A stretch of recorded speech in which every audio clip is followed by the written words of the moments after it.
I think I'm working back towards that, but I'm well on my way now. They say the sky's the limit, but it's probably higher than that. And they got footprints on the moon, don't they? Well, that's what we trying to reach. Well, my potential and the way I play the game, if I can stay healthy and stay out there, yeah, I shouldn't be no far away from being a defensive player yet. There's a lot there. He says he's going to be Defensive Player of the Year. He's going to the moon. I love it. Clowney had 0 sacks with the Titans and just 3 with the Seahawks the year before, but that doesn't mean he hasn't been a productive pass rusher. In fact, over the last 3 seasons, Jadeveon Clowney ranks 5th in pass rush win rate, beating his blocker in less than 2.5 seconds a quarter of the time. That's nuts. His new teammate Myles Garrett ranks 3rd over that same span, giving Cleveland 2 of the league's best pass rushers. Woo-wee, you think about that D-line with Myles Garrett and Jadeveon Clowney. And Marcus, as your friend, I just see the happiness in your soul. What does this pairing do for you as a defensive guy? I mean, it's almost a tearful thing because I think about what Jadeveon Clowney just said. And you know, on this show and all of y'all are my friends, y'all know I talk about how a defensive line is like a basketball team. And the more you can pair guys with special skill sets with a guy that can do everything, the better those players are around him. Myles Garrett is the LeBron James of this D-line/basketball team. And you telling me Jadeveon Clowney with less attention, less double teams is going to have the staying healthy, is going to have the ability to get after the passer and face one-on-ones for the majority of this season? Yeah. That's what I love about this. This brings me, first of all, Cleveland, I've already said, is a dark horse Super Bowl contender. I believe that. Also, what I believe is this move puts more onus on that for me. I believe that more now. Because if Jadeveon Clowney stays healthy and plays the way that we've seen him play, and this defense, remember, brought in Troy Hill, remember, was injured a lot last year, and still went toe-to-toe with some of the better teams in this league to get to where they were. And now you add another pass rusher and a guy that can get after it for 2-minute situations, late game situations. When money is on the line to win big games, you need guys like Jadeveon Clowney and Myles Garrett. That's why it's so important to me. That's why I brought a tear to my eye. That's why I feel like I feel about the Cleveland Browns as long as Baker Mayfield continues to progress. Ryan, this man's out here crying. Put my glasses back on. I love it. I just love so much about it. Hey, Lord, that's why I'm laughing. Listen, I love when the big swag gets excited. And if you're a Cleveland Browns fan, it's time to be excited. And, you know, he called them a dark horse team for the Super Bowl. This was a team that was in my top 5 of AFC teams before free agency. When you look at the Kansas City Chiefs, the Buffalo Bills, I believe the Baltimore Ravens, the Cleveland Browns, that's when you have to start talking about this team. But look how much better they've gotten. We know who they are on offense. They're going to run the football. They're going to ground and pound and get into that play action game because Kevin Stefanski understands Baker Mayfield. But now you look defensively, you add Troy Hill, you add John Johnson on the back end, who I think is an underrated safety in this league, plays at a Pro Bowl level, but he's a guy that also understands getting aligned and having everybody in the right place. Sheldon Richardson, obviously you heard him talk about LeBron James of the defense and Myles Garrett. Now, you know, if he says he's the LeBron James of the defense, he's being respectful because he knows that Myles Garrett isn't the greatest of all time, as LeBron is not as well. And so now you add Jadeveon Clowney to that. He's a dude you move around, right? You can get him on guards, or you can get him on interior linemen in the sub package. You can get him with the best matchup against certain tackles that he can beat because Myles Garrett is the guy. This team is going to be hell on wheels this year. That's because they are going to run it, and they're going to put you on your heels defensively. This is going to be fun to watch. Jadeveon Clowney is a huge move for the Cleveland Browns. Yeah, I wouldn't be surprised, too, if they end up going defense in the draft as well and adding another piece there. And by the way, if you didn't know, Ryan Clark is a Kobe guy, so that was what all that was about.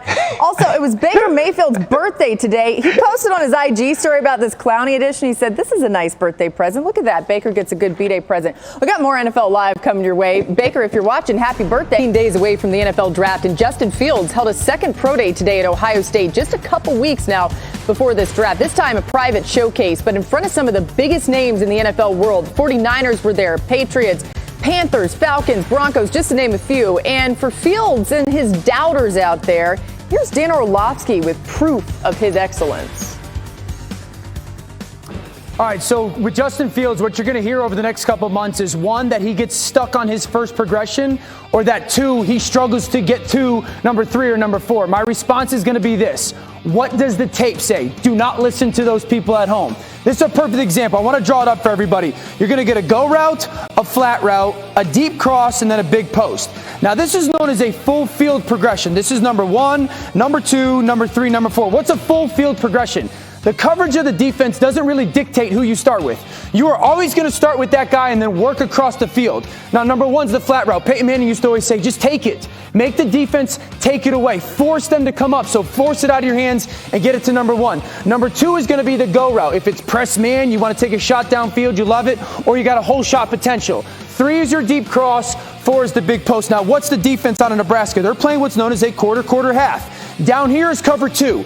This corner's got that flat defender right there, and that safety's got a half the field. Now, as a quarterback, when you get cover 2 to this concept, plays dead front side. It's not good because you got a guy low to take away the short throw. You got a guy deep to take away high.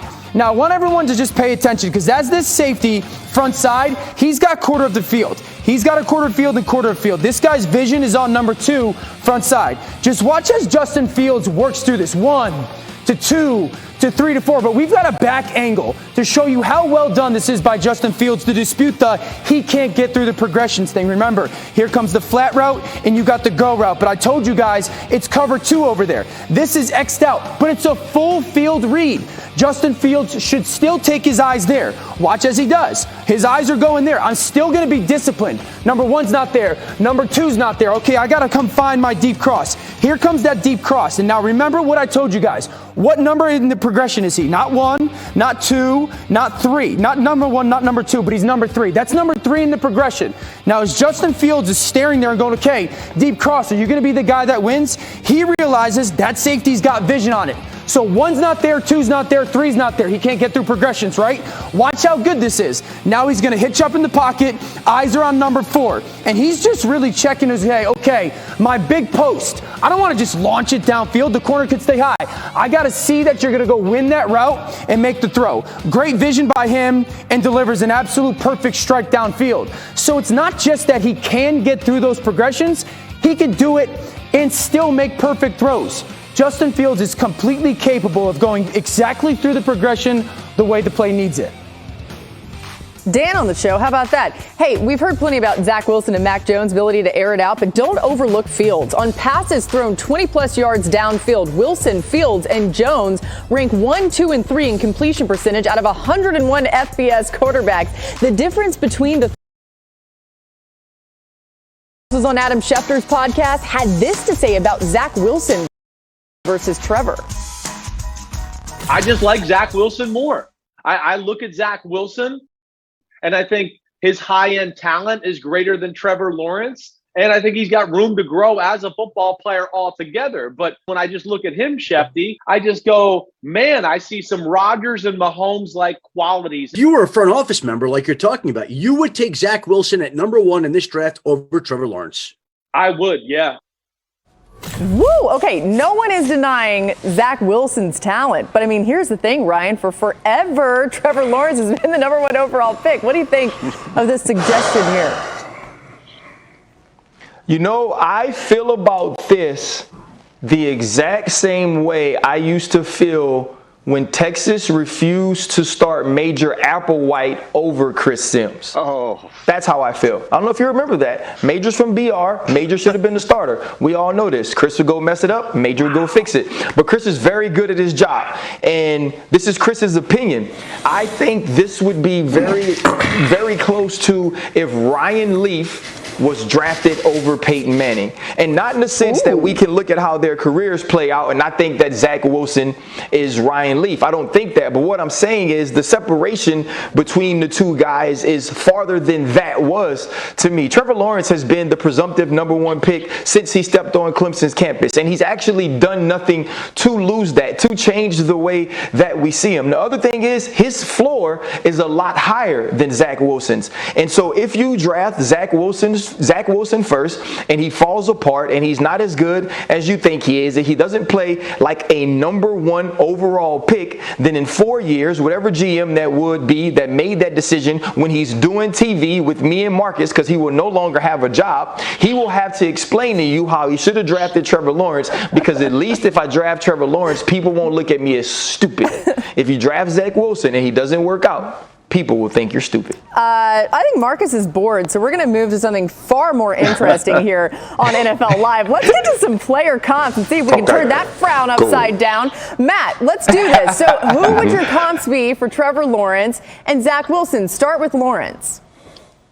Yeah, this is not a hard comp. When you look at Trevor Lawrence, 6'6", he's going to bulk up and fill out that lean frame. He's got a great arm. He's very athletic. And he reminds me of Andrew Luck. Now, we can't pull up a throw of Andrew Luck and be like, oh my gosh, that's Trevor Lawrence. But from a football IQ standpoint, from a pro readiness, Trevor Lawrence is boring, guys. Marcus is probably bored because he's watching Trevor Lawrence film because he does everything well. That's not as exciting as the guy who just rips it down the field for 50 yards and lets his receivers go make a play. But he knows how to do everything that you want a modern quarterback to do. He's going to come in, like Ryan said. We talk about floor and stealing a lot in the draft community. His floor is exceptionally high. Trevor Lawrence's is. Yeah. And that's why we all love him as a draft prospect. Now, on the other side of that, gang, we have Zach Wilson. And when I look at Zach Wilson, everyone wants to talk about Aaron Rodgers, Patrick Mahomes. No way. To me, he's Kyler Murray. Now, he's a little bit bigger. He's not quite as fast. But what did Kyler get away with a lot at Oklahoma?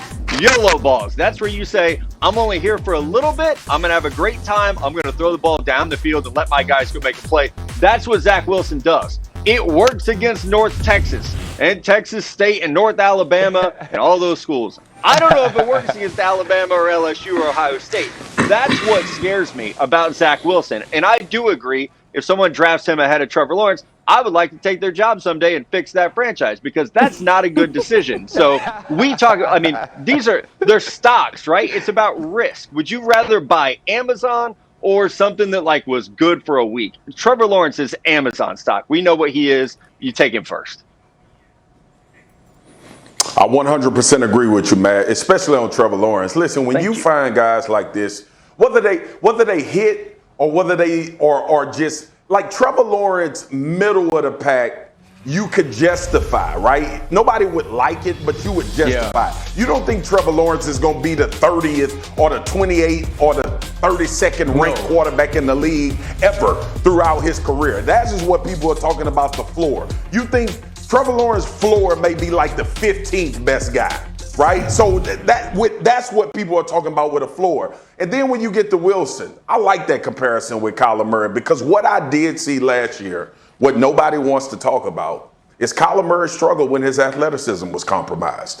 When he couldn't move around and really like devastate people with his legs, we saw that offense struggle and begin to sputter. Which is why I think it's a great thing that Arizona went and got James Conner and Chase Edmonds so they could take some of that pressure off of Kyler Murray. But when I look at Zach Wilson and you see the throws, you see the arm strength, you see the things why people are excited, but it's not more than the guy that we've been talking about in Justin Fields. Right. But I love the comparisons, Matt, and I understand where they come from, man. Let me just throw this out there, too, because I don't think you can overstate leadership ability and the ability of a guy to come into an NFL locker room and have presence there. And what we've seen out of Trevor Lawrence from a leadership perspective, what we saw out of Justin Fields, these guys brought college football back this year when it was really in a tough spot and maybe wasn't coming back. They've been leaders. They've brought their teams to the college football playoff multiple times.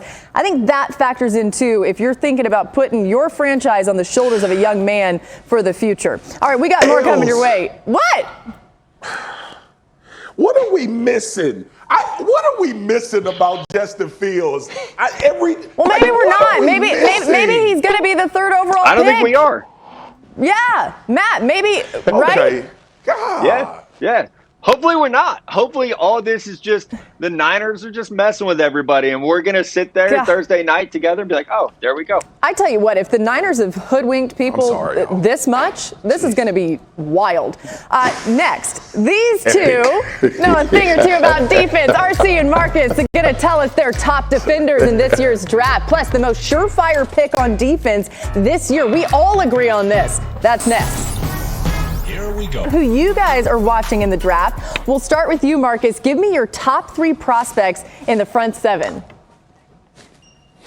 Yeah, listen, number 1 for me is Micah Parsons. Look, everybody knows about him. He was at Penn State history at the linebacker spot. But he really reminds me of Darius Leonard, and they actually used him quite a bit in the rush, as you can see here. But the short area quickness, the long speed as well, the sideline to sideline. This is similar to what you see now in the NFL. These guys have to be able to run and cover a lot of ground because offenses are trying to spread you thin. The next one I'm going with is Barmore.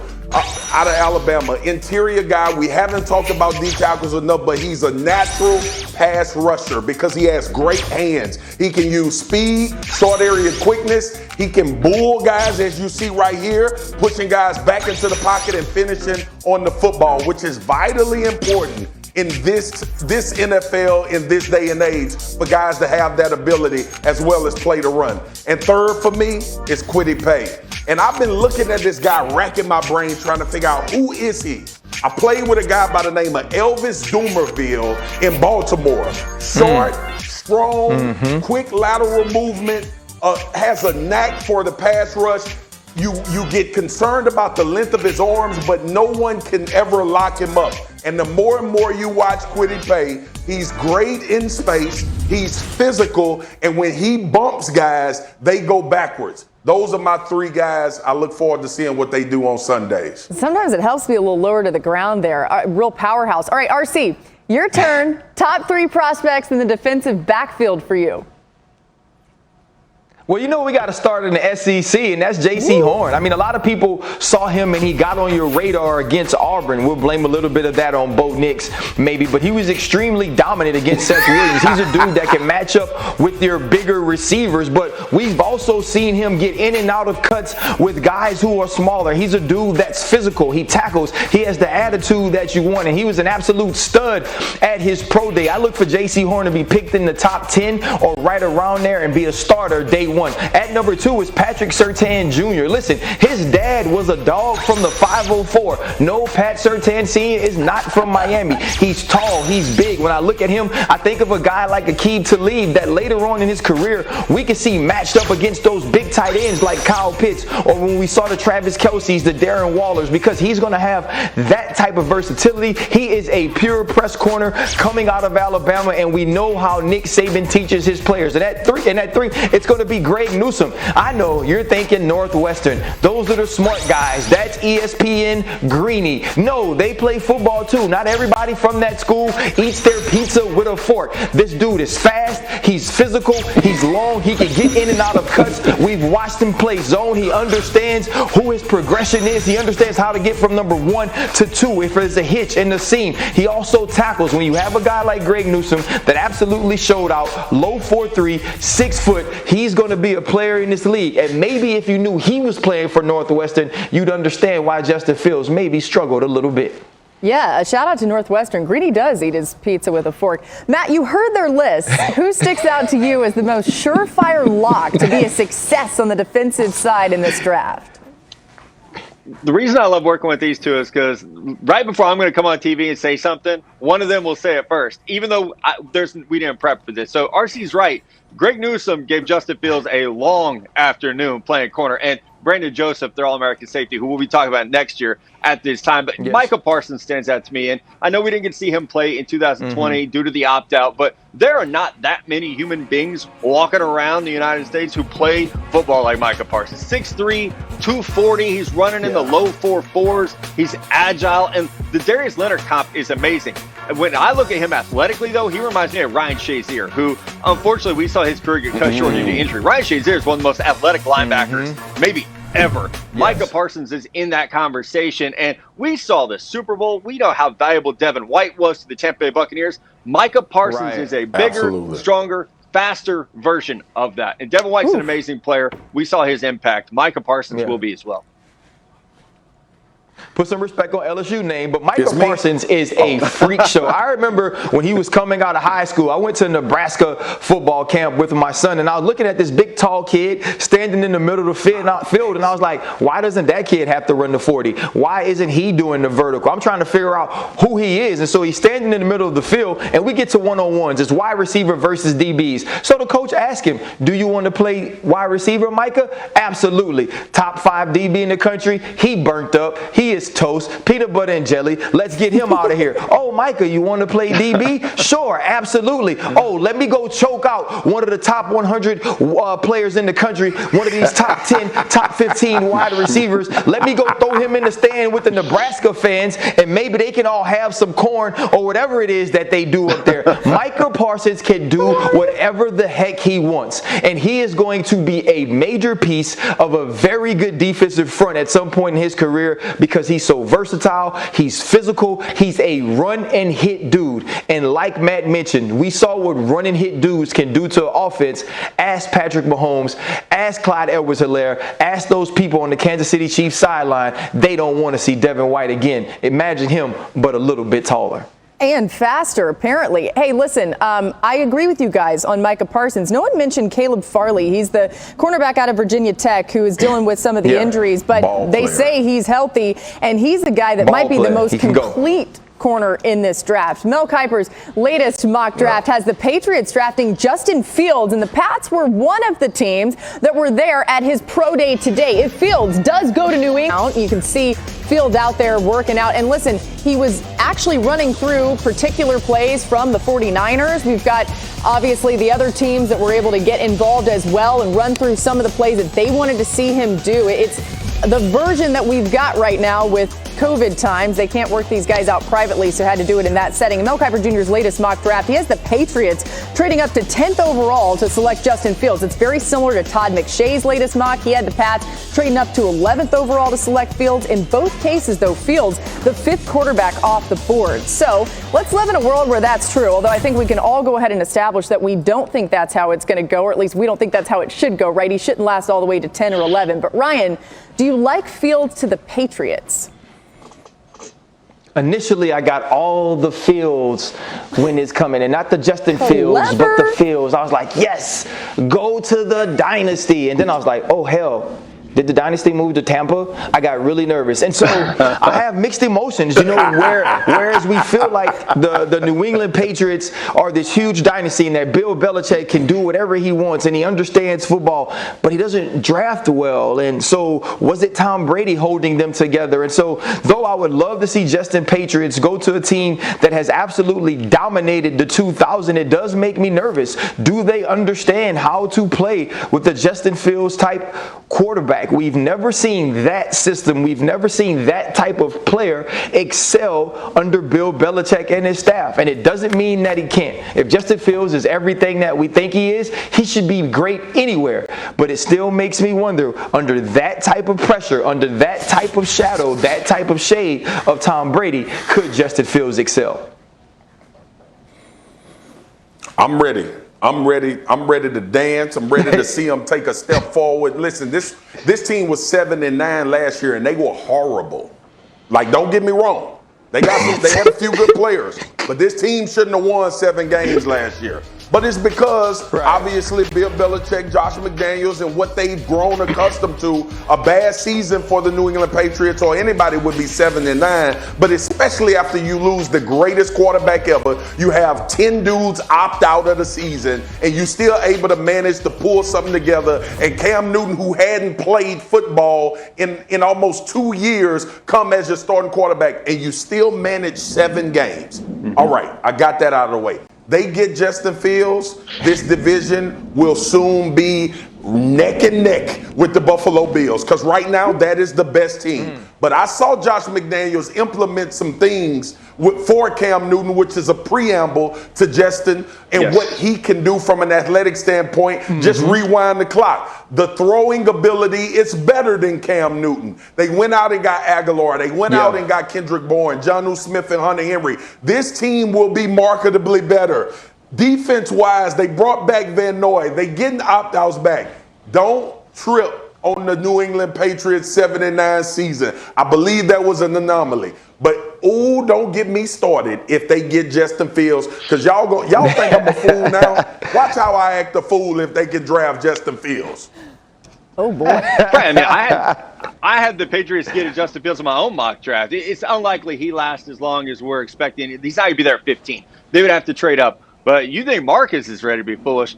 I think if you can get Justin Fields, get the parade route cleared again, because you're going for 7 in New England. If you get Justin Fields, and I understand what Ryan's saying, it's hard to be the guy after Tom Brady, but he doesn't have to be. He has to be the guy after Cam Newton. And I think he is, as Marcus said, I think he's a better version of where Cam Newton is right now. Not saying what Cam came out of Auburn, but he's a better version of Cam Newton right now at 6'3", 230, an arm that can make every throw. So Jeff will be covering another Super Bowl parade in New England if they get Justin Fields. Ooh, Jeff. Yeah, I doubt it. I'll be in Tampa. Sorry, you gotta leave the sunshine. Look, here's the deal. I'm just going over to Tampa, my man. It's going to be okay. Look, here's the thing. We don't know. It's so fascinating because we have no precedent when it comes to Bill Belichick drafting quarterbacks. We really just don't know whether he's going to be willing to put the priority on it that it's going to take to move up to get Justin Fields. Like, literally, in 2 decades, he hasn't had to do that. And even when he drafted Tom Brady, it was in the 6th round. So I am fascinated that the idea that we don't know something about Bill Belichick after 2 decades of witnessing him draft players and spend money in free agency. Yeah, I mean, Marcus, the one thing is, like, they did go nuts in free agency. The Patriots were the story of the whole thing, so maybe things are going to be different. What do you think about this Super Bowl parade for the Pats if they get Justin Fields? I like it. I like where Matt is. But let me make a reference on something Jeff just said.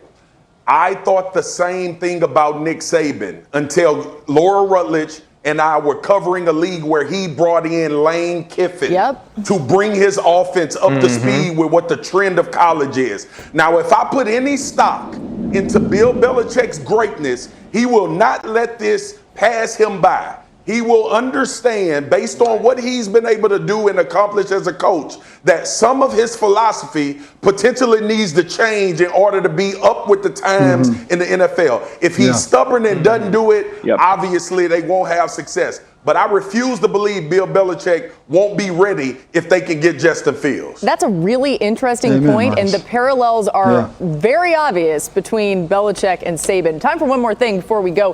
Aaron Rodgers' signature wit on display as guest host of Jeopardy. Listen to this. In the 1960s, these Midwesterners earned 5 NFL championship trophies. Green Bay Packers? Dennis, go again, I guess. For 600. They swept over the NBA, winning the title every year from 1959 to 1966. Eric? We're the Boston Celtics. Oh, you know that one, huh? Look at. Yeah, you know what? Aaron Rodgers is really clever. What do you guys got on the side part, though? It was a deep